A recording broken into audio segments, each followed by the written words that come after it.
Good morning, friends. Welcome to the seventh lecture of functional analysis. In the last lecture, we have seen the norm of a continuous linear transformation, and we have seen an important theorem which is giving us the four equivalent statements of the norm of the continuous linear transformation. Also, we have seen an example also. Now, in today's lecture, we will see the remaining examples depending on the norm of a continuous linear transformation, and also we will try to understand uh, how the set of all continuous linear transformations forms a linear space. Also, it can be converted to a non-linear space and Banach space as well. Let me share my screen.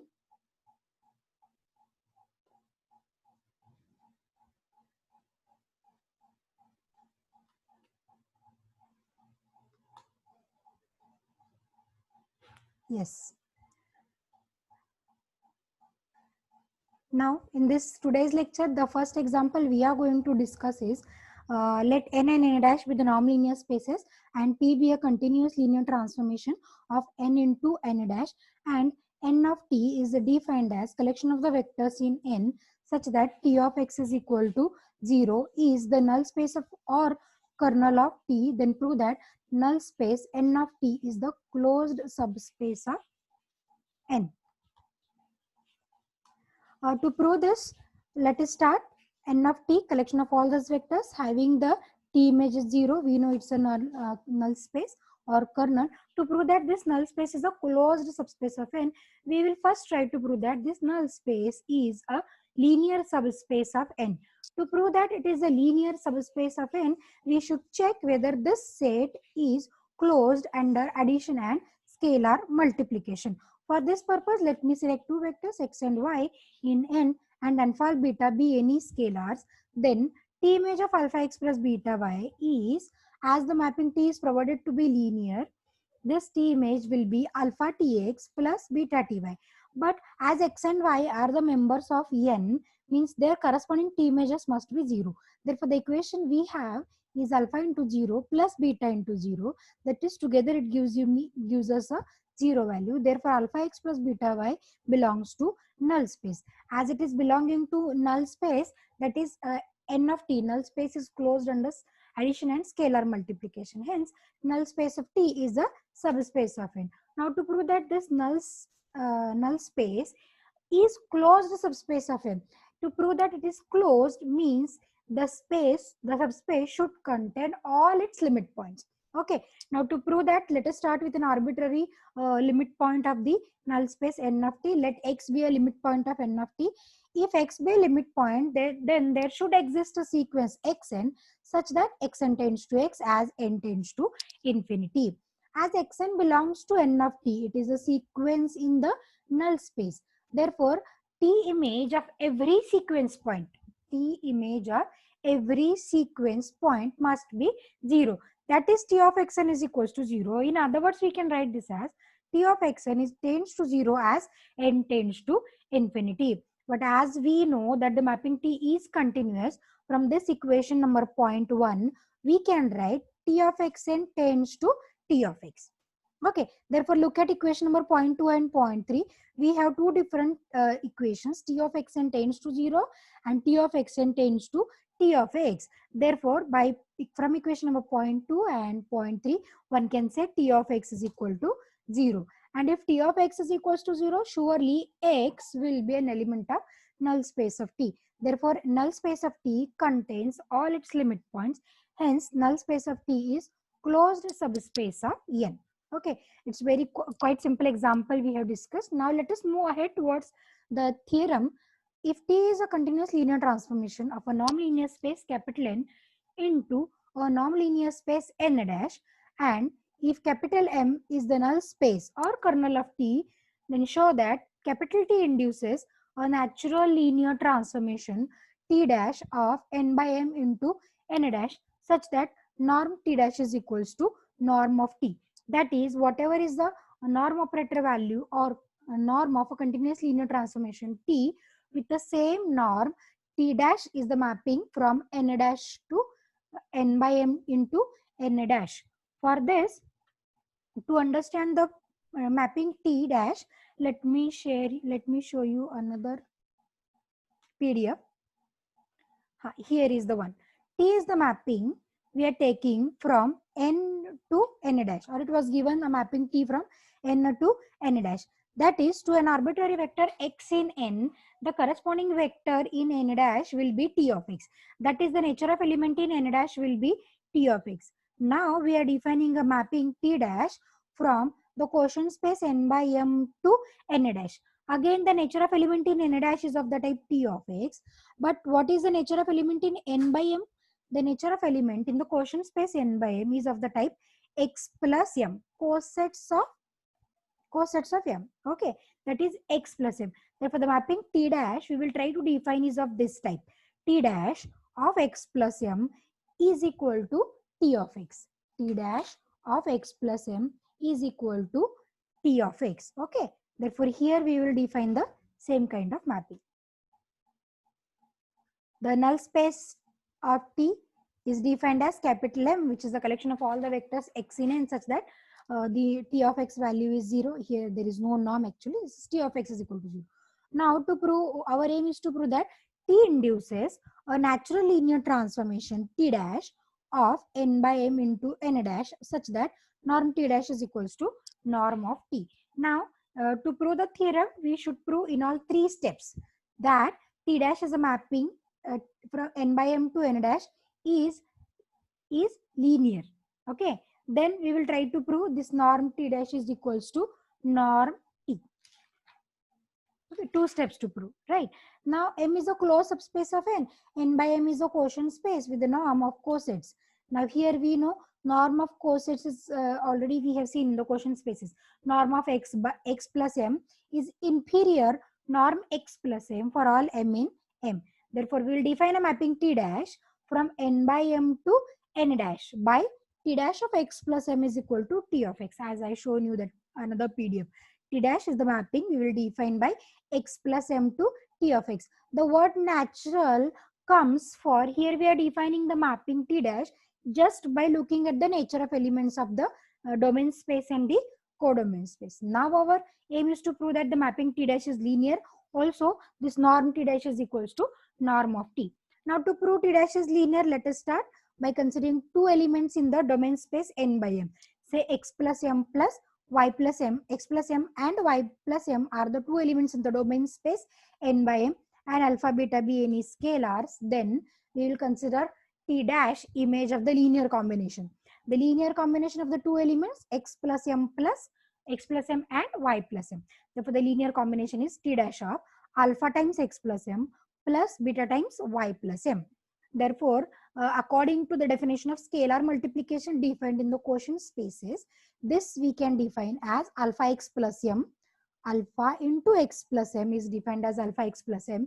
Similarly, beta into y plus m is defined as beta y plus m. Now we will use another definition of addition in the quotient spaces. Therefore, these 2 elements alpha x plus m plus beta y plus m are added as alpha x plus beta y plus m. Okay, therefore this is T dash of an element n plus m. Therefore, this is of the type T dash z plus m. And already we know that T dash z plus m is having the value T of z. But means here it is T of alpha x plus beta y. But already we know that the mapping T is linear. Therefore, I can use linearity here. Therefore, the statement we will write is alpha times T of x plus beta times T of y. Again, this T of x we will replace by T dash of x plus m, and this T of y we will replace by T dash of y plus m. Therefore, the mapping T dash is linear. Now let us come to the next step to prove norm T dash is equals to norm of T. Again, a very simple steps we will follow. Therefore, norm T dash according to the definition will be supremum according to the definition of norm of continuous linear transformation. In the last lecture we have seen. Let me repeat the definition. Norm T is equals to supremum norm T of x in n provided norm x is less than or equals to 1. Similarly, now we will use the same definition for T dash. Therefore, the elements in the domain space are the cosets x plus m. Therefore, this is supremum norm of T dash of x plus m on the condition x is in m and norm of x plus m is less than or equals to 1. Therefore, this is supremum norm t dash of x plus m. And now here we will use the definition of inferior. Therefore, inferior norm x plus m belongs to m less than or equals to 1. Now, in the next step, we can replace this inferior by an arbitrary element. Therefore, this is supremum norm t dash of x plus m and norm of x plus m less than or equals to 1. Therefore, this capital T dash of x plus m is norm of t of x in m in m, norm x plus m is less than or equals to 1. Therefore, now what we will do, we will try to take an element m in m where the t image is 0. Therefore, we will insert t of m is equals to 0 here. Therefore, this is t of x plus 0. That 0 we will replace by t of m. On the next step, t of x plus t of m will be t of x plus m. Now, if x is in n, m is in m, then x plus m is an element in n. Any vector x in n can be written as x plus 0. Therefore, I can write where 0 is an element of m. Surely, therefore, this is an element of n. Therefore, this is supremum norm t of x. X is in m is in m, where m is a subspace of n. Therefore, I can write x is in n. This is some another vector x in n, say, or one can replace it by y also. This is y, t of y. This is y in n, and this is norm y less than or equals to 1.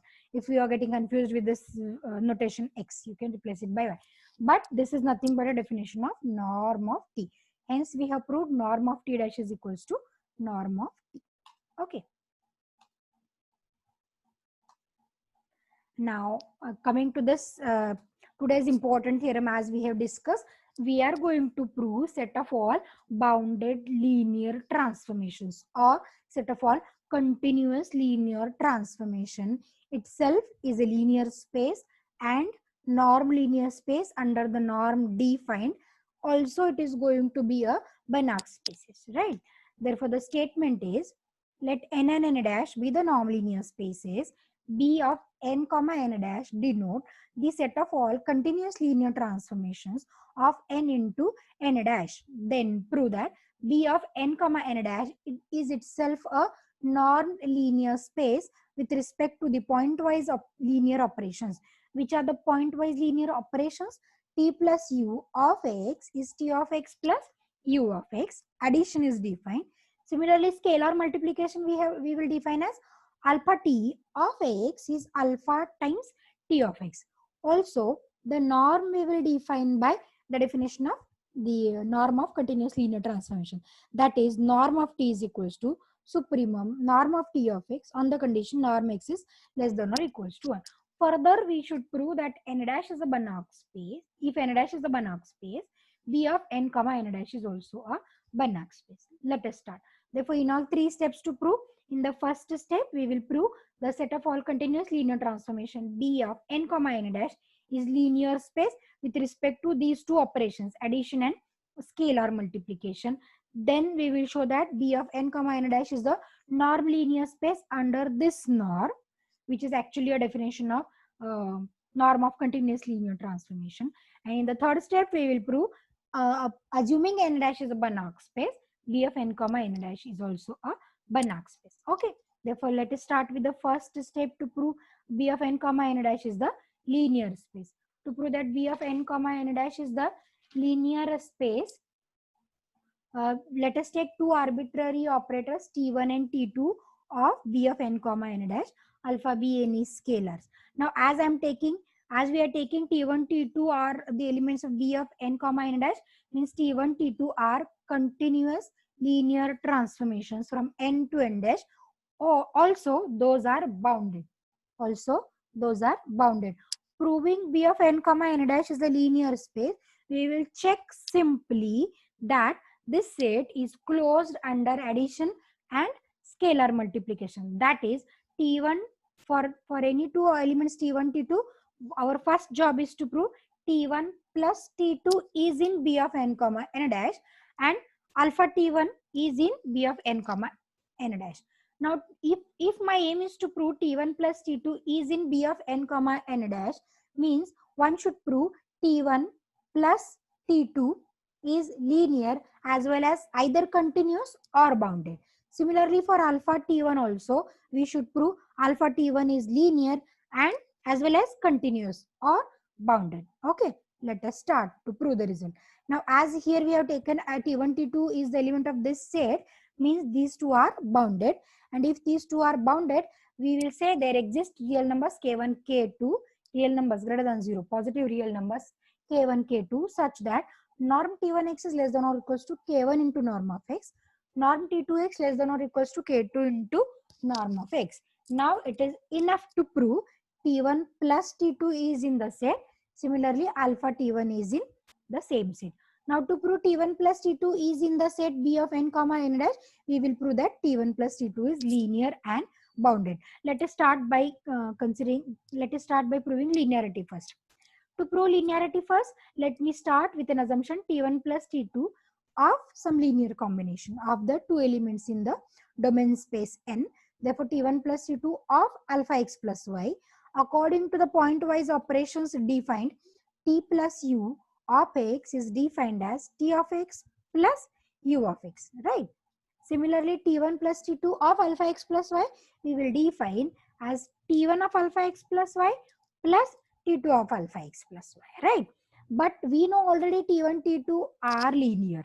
Both are linear. Therefore, we can use the linearity property and to write alpha T1x plus T1y. Similarly, for T2, this is alpha T2 of x plus T2 of y.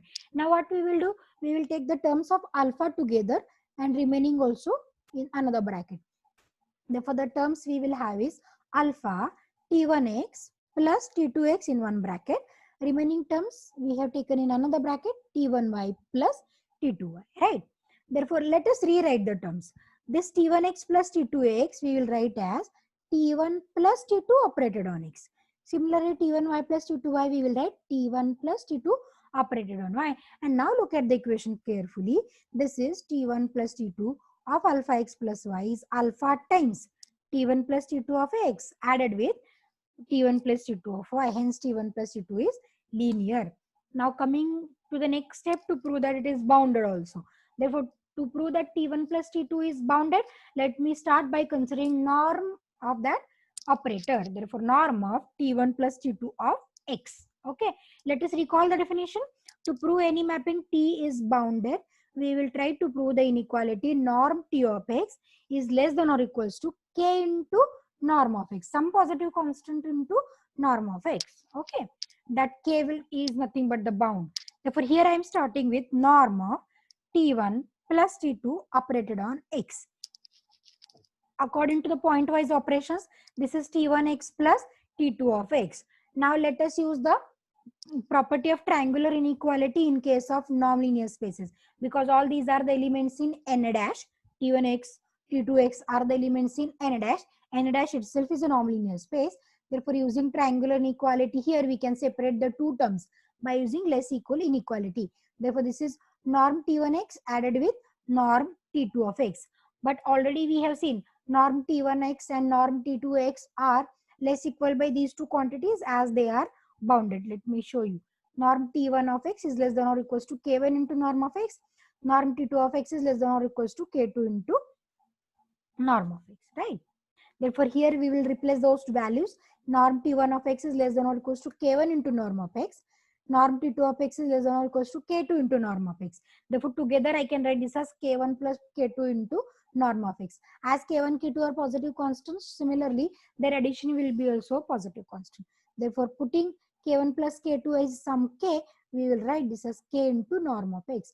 Therefore, the inequality satisfies norm of T1 plus T2 operated on x is less than or equals to some positive constant k into norm of x. Thus, T1 plus T2 is bounded.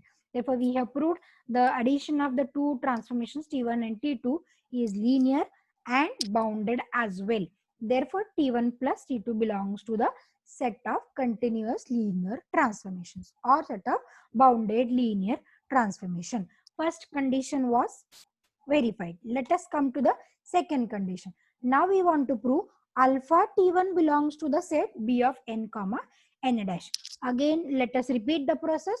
To prove alpha T1 belongs to B of n comma n dash, we will prove that alpha T is linear and bounded. Let us start by proving linearity. Therefore, alpha T1 of beta x plus y. Okay. Alpha is a scalar here we are using. Therefore, we have used another scalar beta here. Therefore, according to the point-wise operation of scalar multiplication, this can be defined as alpha into T1 of beta x plus y, as I have written here. Alpha into T1 operated on beta x plus y. But T1 is linear. Therefore, this T1 of beta x plus y can be separated as beta T1x plus T of y. Now, what we will do? We will try to multiply by alpha to both the terms. Therefore, the terms we will write as beta will take out the term alpha will be multiplied to the first term of the bracket, which is alpha T1x plus alpha multiplied to the second term of the bracket alpha T1y. Now, alpha into T1x we will try to write by using the definition as alpha T1 operated on x. This is just by a definition of pointwise operation of scalar multiplication defined in the set B of n comma n dash, right? Similarly, here also alpha into T1y is defined, is written as alpha T1 operated on y. Hence, alpha T1 is linear. Hence, alpha T1 is linear. Now, to prove alpha T1 is bounded. Therefore, we'll try to check the inequality considering the norm of this operator alpha T1. Therefore, this is norm of alpha T1 operated on x, okay, is equal to, now let us use the definition first. Alpha T1 operated on x is defined as alpha into T1x as written here, right? Now we will use fourth property of the norm definition, because all these are the elements in n dash. N dash itself is a non-linear space. What's the fourth property? Any scalar alpha in the norm can be taken out of the norm with a modulus. Therefore, here this scalar alpha we will take out of the norm by taking a modulus. This is mod alpha into norm of T1 of x, right? But norm T1x is less equal by K1 into norm of x, knowing T1 is bounded. Therefore, together we have less than or equals to mod alpha into K1 into norm of x. Therefore, the inequality satisfies norm of alpha T1 into norm of x is less equal by some positive constant into norm of x. Therefore, alpha T1 is bounded also. Therefore, alpha T1 satisfies both the property of linearity as well as boundedness. Therefore, alpha T1 is the member of the set B of n comma n dash. Hence, B of n comma n dash is closed under the addition of the two continuous linear transformation and scalar multiplication of a continuous linear transformation. Therefore, B of n comma n dash is a linear space. Here it completes the first step of the theorem. In the second step, we are going to prove this set B of n comma n dash is a normed linear space. A linear space done. Therefore, we will prove that whatever is the norm defined in the linear space satisfies all the four properties of the norm function. Now, what is the definition? Norm T is supremum norm T of x provided norm x is less than or equals to, and this is the definition we are using. What is the first condition to prove? To prove that norm T is greater equal by 0. And look at the definition. Definition is norm T value is supremum among norm T of x. But already we know that norm T of x is non-negative. Therefore, this set, whatever is the set under the consideration, whose norm we want to consider, the set is of non-negative numbers. The set consists of all numbers which are non-negative. Therefore, what about the supremum of that number? The supremum must be a non-negative number. Hence, this supremum value is non-negative. Hence, norm T is non-negative, greater equal by 0. Therefore, the first step we have proved very easily.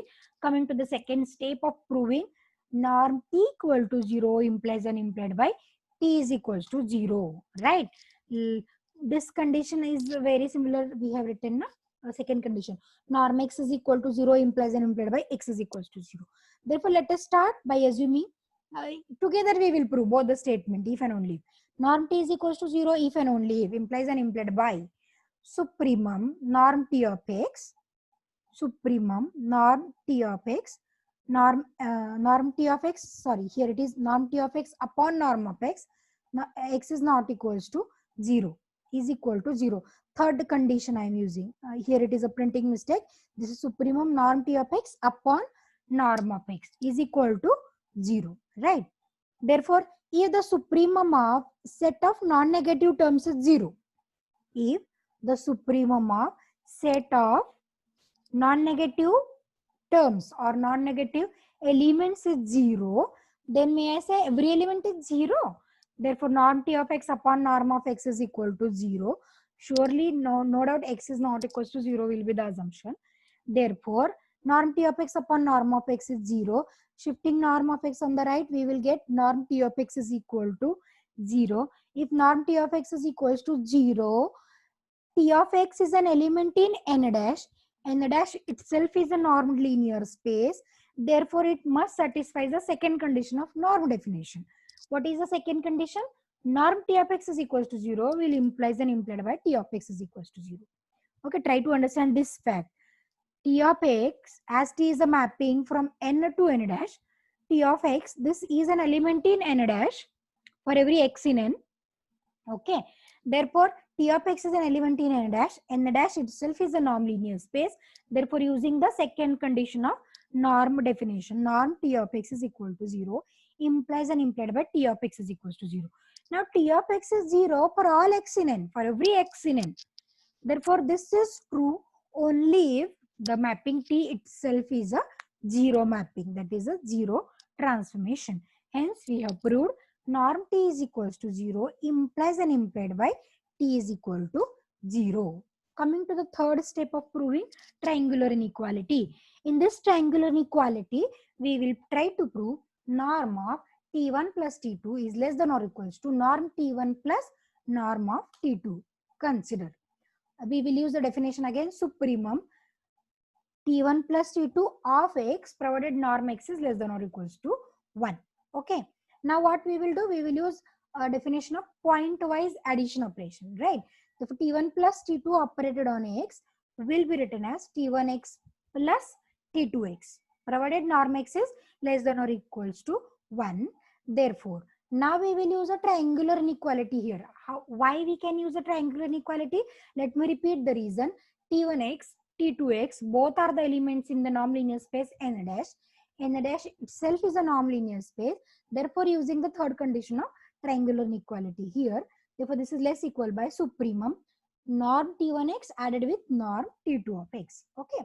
Now, here the set under the consideration is supremum of every element is addition of two different elements. Every element is addition of two different elements. Therefore, supremum of an addition, if I want to separate, this will be surely less equal by suprema addition of their corresponding supremas. This we have seen while studying Riemann integration topic, right? No? Therefore, this supremum of an addition is less equal by addition of the corresponding supremas. Therefore, the first set supremum norm T1 of x provided norm x is less than or equals to 1. Second set is supremum norm T2 of x provided norm x is less than or equals to 1. This first condition is nothing but of norm T1. Second condition is nothing but of norm T2. Hence, triangular inequality satisfies. Third condition of norm definition satisfies. Coming to the fourth condition of proving norm of alpha t is equals to mod of alpha into norm of t for any scalar alpha. Consider norm of alpha t is equal to supremum norm of alpha t operated on x provided norm x is less than or equals to 1. Again, using the pointwise operation defined for scalar multiplication in the set B of n comma n dash. Alpha t operated on x can be written as alpha into t of x on the same condition. Now, alpha into t of x, this element is an element of n dash. I will not repeat again, n dash itself is a norm linear space. Therefore, using the fourth condition. Fourth condition, taking the scalar out of the norm with a modulus. Therefore, the statement we will write is mod alpha into norm of t of x. The suprema value we are taking over the different elements of x in n. Therefore, there is no role of this mod of alpha in finding the suprema. Therefore, we can take the supreme mod of alpha out of the set. Therefore, this is mod alpha I have taken out. Therefore, this mod alpha times supremum norm T of x such that norm x is less than or equals to 1. Therefore, this remaining term supremum norm T of x on the condition norm x is less than or equals to 1 is nothing but the definition of norm of T. Hence, we have proved norm of alpha T is equals to mod alpha into norm of T. Thus, we have verified all the four conditions of norm definition. Hence, the set B of n comma n dash is a normed linear space. Okay. Now, to proving B of n comma n dash is a Banach space, that we will see in the next lecture. Okay. In this lecture, we have seen that the set B of n comma n dash is linear space. Also, it is normed linear space. We will prove the set B of n comma n dash is a Banach space in the next lecture. Thank you for listening the lecture.